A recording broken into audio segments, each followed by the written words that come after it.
रात्र 9वी. मोरी गाय. बारकू आला की नाही? आज मी त्याला दुपारी रागे भरलो होतो.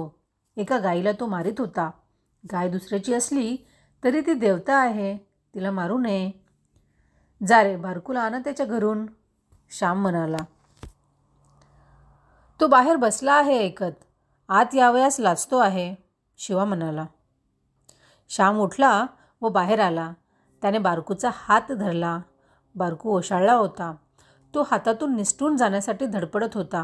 श्याम त्याला म्हणाला, बारकू, तू मला आवडतोस म्हणून तुला रागे भरलो. तुला माझा इतका का राग आला? मी तुझ्या भावासारखाच आहे.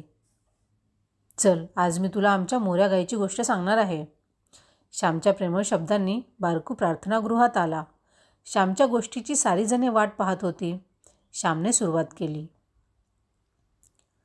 आमच्या घरी एक मोरी गाय होती. ती अजून माझ्या डोळ्यांसमोर आहे. अशी गाय आपल्या साऱ्या गावात नाही, असे लोक म्हणत असत. खरोखर दृष्ट पडण्यासारखी ती होती. कशी उंच थोराड होती, गंभीर व शांत दिसे. आमच्या वडिलांचा 5 शेरांचा लोटा होता. तो भरून ती दूध देई. तिची कास भरदार असे. तिची नीट काळजी घेण्यात येत असे. माझी आई सकाळी उठली म्हणजे गोठ्यात जायची. मोऱ्या गाईला आपल्या हाताने चारा घालायची. मग तिच्या कपाळाला कुंकू लावी व तिची शेपटी आपल्या तोंडावरून फिरवी. गाय म्हणजे देवता. गाईला ही थोरवी बायकांनी दिली आहे. परंतु आज खरी गोपूजा राहिली नाही. तोंड देखली गोपूजा आहे. देखल्या देवा दंडवत असा प्रकार आहे. पूर्वी दुसऱ्याची गाय आपल्या अंगणात आली तर तिला काठी मारून हाकलीत नसत. तिला भाकरी वगैरे देत, मुठभर चारा देत. आज दुसऱ्याच्या गाईस जरा अंगणात येऊ दे की गोमातीच्या अंगावर काठ्या बसल्याच. दुसऱ्याची गाय दूर राहिली. स्वतःच्या घरच्या गाईलाही पोटभर वैरण, वेळेवर पाणी मिळत नाही. रानात, गावात जे मिळेल ते तिने खावे, कोठे घाणेरडे पाणी प्यावे. आज या गाईला आपण भीक मागायला लावले आहे. म्हणून आपणावर भीक मागायची पाळी आली आहे. जशी सेवा तसे फळ. गाईची सेवा जितकी करू तितके सुख व सौभाग्य येईल. माझी आई मधून गोठ्यात जायची. तांदूळ धुतलेले पाणी गंगाळात भरून तिला पाजायची. त्याला धुवन म्हणतात. हे थंड व पौष्टिक असते. दुपारी जेवायच्या वेळेत एक देवळातील गुरवाचा नैवेद्य व एक गाईसाठी असे 2 नैवेद्य मांडण्यात येत असत. देवळातील नैवेद्य गुरव येऊन घेऊन जाई व गाईचा गाईला नेऊन देण्यात येत असे. त्याला गोग्रास म्हणतात. आई आपल्या हातांनी हा गोग्रास गाईला नेऊन देत असे. त्या मोऱ्या गाईचे आईवर फार प्रेम होते. प्रेम करावे व करवून घ्यावे. प्रेम दिल्याने दुणावते. आईला ती चाटावयाची. तिच्या मानेखालची पोळी आई खाजवी. तसतशी मोरी गाय आपली मान वर करी. आईचा शब्द ऐकताच मोरी गाय हंबरत असे. मोऱ्या गाईचे दूध आईच काढीत असे. मोरी गाय दुसऱ्या कोणाला काढू देत नसे. ज्याने द्यावे त्याने घ्यावे असा जणू तिचा निश्चय होता. दुसरे कोणी जर तिच्या कासेखाली बसले तर ती त्यास हुंगून पाही. गंधेन गावह पश्चंती. गाई वासाने ओळखतात. तिच्या कासेला हात लागताच हा हात कोणाचा हे तिला कळत असे. आईशिवाय दुसरा कोणी बसताच ती लाथ मारी.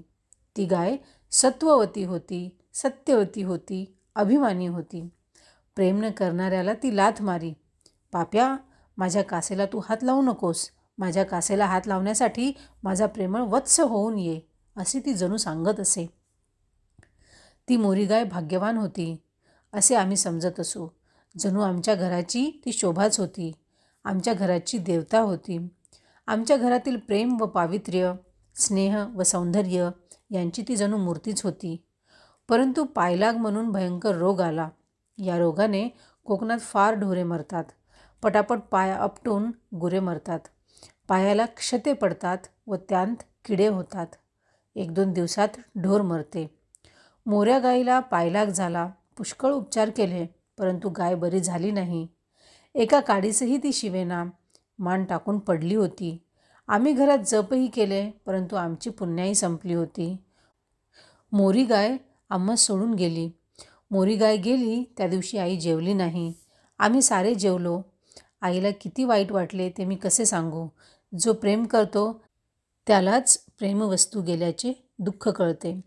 इतरांस काय समज.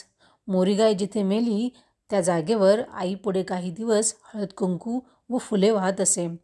कधीकधी बोलताना आई म्हणे, मोरी गाय गेली व तुमच्या घराण्याचे भाग्यही गेले. त्या दिवसापासून घरात भांडणतंडणे सुरू झाली. भरल्या गोकुळासारखे तुमचे घर पूर्वी गावात दिसे, परंतु मोरी गाय गेल्यापासून अवकळा आली होती. माझ्या आईचे म्हणणे खरे आहे, फार व्यापक अर्थाने खरे आहे.